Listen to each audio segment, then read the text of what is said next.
샵 한국장기조직기증원, 샵 생명나눔 홍보대사.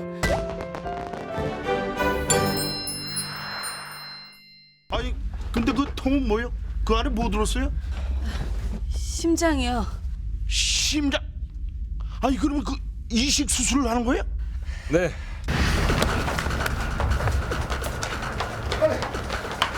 잠깐만.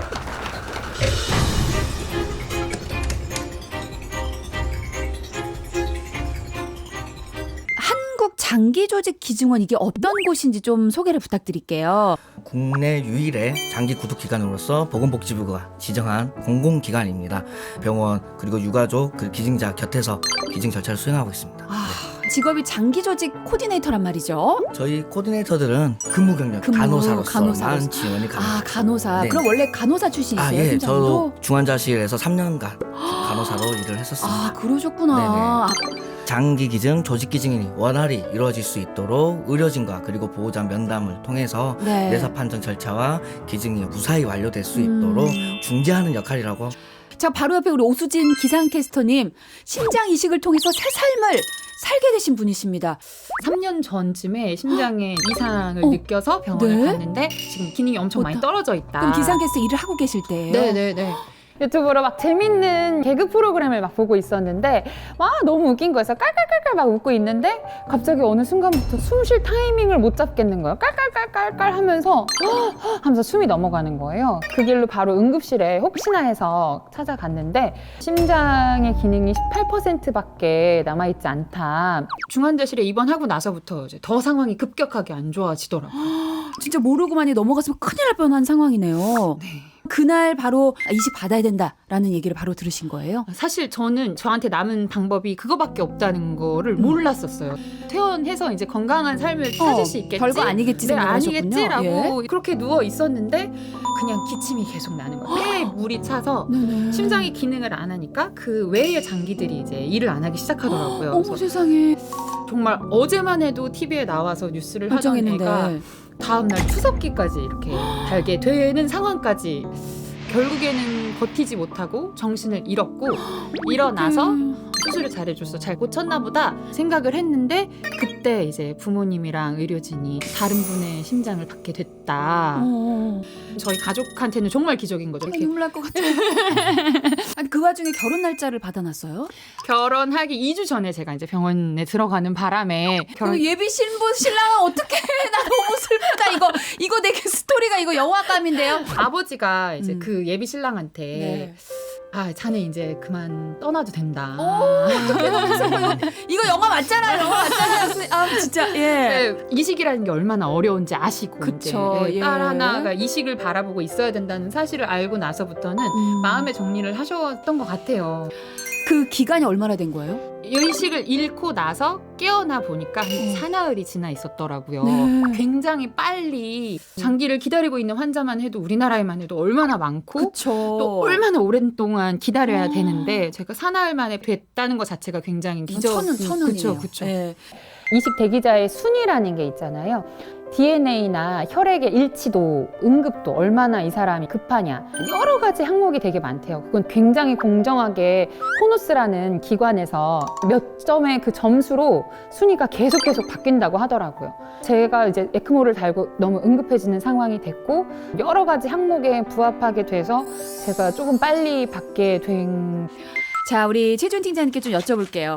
장기 기증, 요게 이제 느낌은 알겠습니다. 근데 이게 각막이나 피부 같은 조직을 기증하는 것도 있잖아요. 이 두 개가 좀 다른 거죠. 내사 판정이 완료되신 분들에 한해서만 장기 기증이 가능하신 거고요. 네. 조직 기증 같은 경우에는 사후 24시간 이내에 기증이 가능합니다. 생존 시 가능한 장기 기증과 내사 시 가능한 장기 기증, 사후 조직 기증, 그리고 시신 기증 이렇게 총 4가지로 볼 수 있습니다. 생존 시 가능한 장기 기증 같은 경우에는 아들이 아버지에게, 아버지가 아들에게 간의 일측, 그 신장의 일측을 기증하는 것을 말을 하고요. 내사 장기 기증은 정말 내사 상태에서만 기증을 말합니다. 조직 기증 같은 경우에는 사후 24시간 이내에 뼈, 인대, 신경 최대 100여 분에게 기증을 하실 수 있는 걸 말하고요.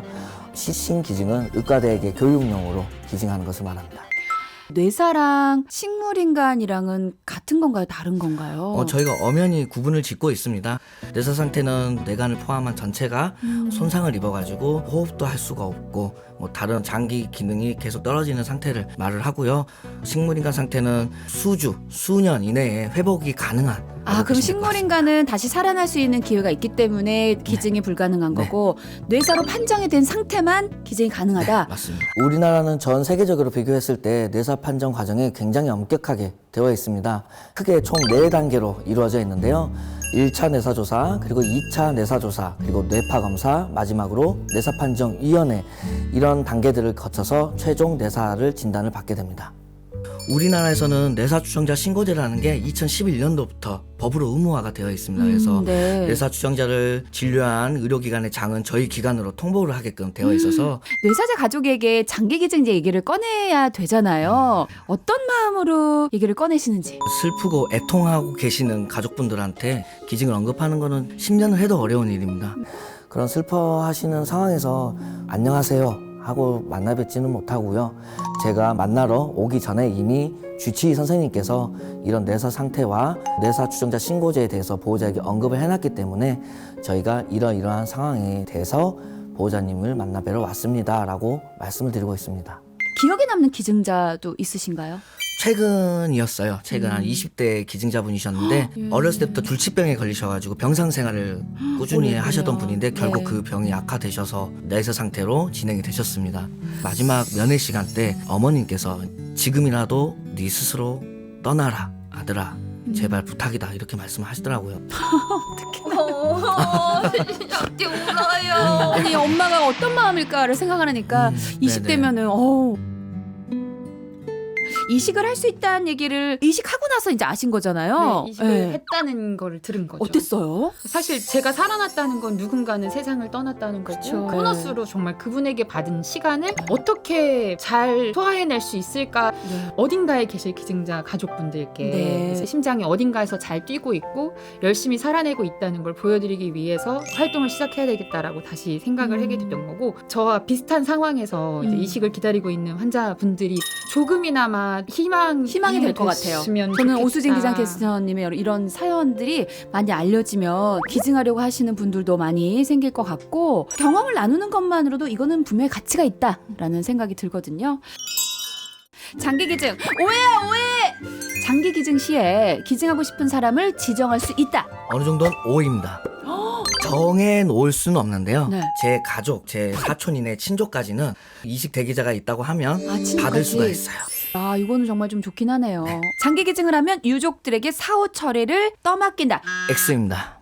2017년도에 한번 크게 언론에서 나온 적이 있었어요. 좀 부정적인 기사가 나가면서 기증희망 등록이 대폭 취소하는 상황이 발생이 됐었거든요. 네. 그리고 나서 바로 법 개정이 이루어졌고 네. 기증을 진행하는 모든 병원에서 유가족 사후 예우까지 담당을 해드리고 있습니다. 당연히 근데 해주셔야 될 것 같아요.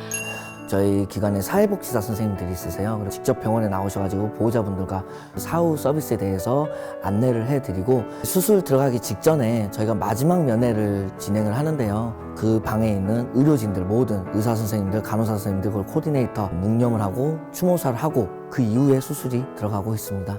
수술이 완료가 되면 장례식장까지 저희 기관에서 환자분을 인도해드리고 있습니다. 그러면 우리나라의 장기 기증 희망 등록자 수가 어느 정도 되는지 저는 궁금합니다. 약 3만 5천여 명 정도가 돼 있지만 실제 뇌사 장기 기증 수는 작년 476분이 기증을 해주셨습니다. 엄청난 차이죠. 다른 선진국에 비했을 때 우리나라 좀 많이 적은가요? 굉장히 적은 수치입니다. 인구 100만 명당 수치로 봤을 때 우리는 9명이 기증을 하고 있는 거고 미국 같은 경우에는 38명, 37명 정도가 기증을 하고 있습니다. 나도 장기 기증에 좀 관심이 있다 하는 분들 계실 것 같습니다. 어떻게 하면 되는지 방법을 좀 알려주세요.